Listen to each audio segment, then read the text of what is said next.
আব্বা কাঠ ভাঙা নিচে পড়ে গেছে। কাঁদতেছস তো? কাইন্দা নে, আজকে তোর বিয়ে, আজকে শুধু তুই কানবি আর সারা জীবন আমার কান্নার ব্যবস্থা করবি। ঠিকই বলছিস, তুই সারা জীবন কানবি, কারণ জীবনেও আমি তোকে স্বামী হিসেবে মেনে নিব না এবং তোকে আমি স্বামী হিসেবে কোনো মর্যাদা দিব না। আমি তোর সামনে ঠিকই সুন্দর করে সেজেগুজে ঘুরে বেড়াবো, তুই আমাকে চোখ দিয়ে দেখবি কিন্তু স্পর্শ করার সাহস পাবি না। তোরে স্পর্শ করার কোনো ইচ্ছাই আমার নাই, কারণ তোরেও সারা জীবন বউ হিসেবে আমি মানবো না। তোর আমাকে স্বামী হিসেবে মর্যাদা দেওয়ার দরকার নাই। আমার মতো সুন্দর ছেলেরে মর্যাদা দেওয়ার মতো সুন্দর মেয়ের কোনো অভাব নাই।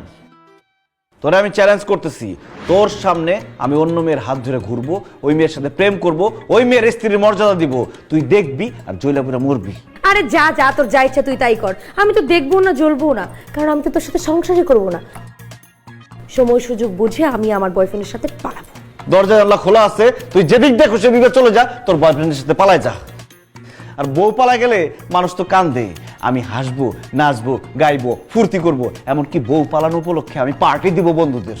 মাত্র আমার বিয়ে হয়েছে, আমি যদি এখন পালায় যাই তাহলে সব দোষ আমার ঘাড়ের উপরে পড়বে। আমি তো সেটা চাই না, আমি সময় সুযোগ বুঝে পালাবো যাতে সমস্ত দোষ তোর ঘাড়ের উপর পড়ে। ও বুঝছি, সেই সময় সুযোগ আসতে আসতে তুমি আমার দিয়ে একটা বাচ্চা পয়দা করাবা, তারপরে এই সংসারে পার্মানেন্ট হবা, তাই না?